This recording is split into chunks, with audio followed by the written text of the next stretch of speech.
কালকেও পর্যাপ্ত আলু ঢুকছে এবং আজকেও পর্যাপ্ত আলু ঢুকছে, কিন্তু অনেকে আলুটা বিক্রি করতেছে না।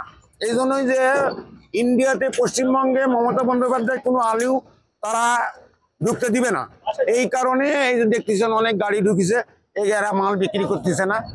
হ্যাঁ, যেটা শুকনো আলু এটা বেচতেছে না, আর যেটা ভিজা আলু নতুন আলু যেটা আছে এটা বিক্রি হচ্ছে।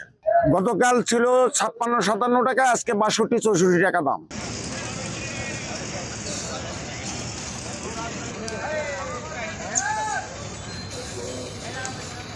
লিখিত আলু আমরা কিনছি 56 থেকে 57 টাকা। আজকে হঠাৎ ভারত থেকে খবর আসছে ভারত নাকি পেঁয়াজ আর আলু বন্ধ করে দিবে। এই খবর ছড়িয়ে পড়ার পরপরই কেজিতে 7 থেকে 8 টাকা আলুর দাম বেড়ে গেছে। এখন আমরা তো বিবেকে পড়ে গেছি, এই আলু মোকামে দেওয়ার জন্য পাটিপত্র নেওয়ার জন্য ভয় পাচ্ছে। যদি আমরা এখানে কেজিতে 8 টাকা বেশি কিনি, কালকে মোকামে এই দাম যখন বিক্রি করবে ভোক্তাও দিবে তাদেরকে রেট দিবে, এই ভয়ে পাটিপত্র আমাদের মাল নিচ্ছে না। আমরা খুব বিবেকে পড়ে গেছি। আমদানি তো আলুর প্রচুর, কালকেও আমদানি প্রচুর হচ্ছে, আজকেও প্রচুর আসতেছে, কিন্তু একটা হয়ে উঠতে বুঝে পড়ে গেছে যে আলু বন্ধ হয়ে যাবে আমদানি, ওই জন্য বাজার বৃদ্ধি। গতকালকে ছিল 57 টাকা, 55 থেকে 57, আজকে 65-68 পর্যন্ত কেনা হচ্ছে। Double million offer Walton fridge কিনে পেতে পারেন 20 লক্ষ টাকা, রয়েছে কোটি কোটি টাকার নিশ্চিত উপহার। হঠাৎ করে আনঅফিশিয়ালি জানতে পারলাম যে ওপার ইন্ডিয়া থেকে আলু বাংলাদেশে রপ্তানিতে নাকি সমস্যা হচ্ছে। এটা শোনার পর আমাদের হিলি স্থলবন্দর দিয়ে আলুর বাজার একটু অস্থিতিশীল, সরবরাহ যদি সঠিক না থাকে তাহলে বাংলাদেশে আলুর বাজার অস্থিতিশীল হয়ে যাবে। ওপারে স্লট বুকিং নিচ্ছে না সার্ভারে, এ কারণেই আলু আমদানিতে সমস্যা দেখা দিয়েছে। জানি না ওপার থেকে আলু আমদানি কবে নাগাদ আবার শুরু হবে। আমাদের এপারে $230 এলসি করা রয়েছে, অনেক এলসি রয়েছে।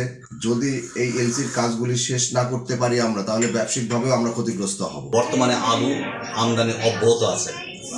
বিগত দিনের তুলনায় গত 2 দিনে আলু আমদানি অনেক বৃদ্ধি পাইছে, যা গতকালকে ট্রাক হিসাব যদি আপনারা দিই তাহলে 92 ট্রাক গত আমদানি হয়েছে।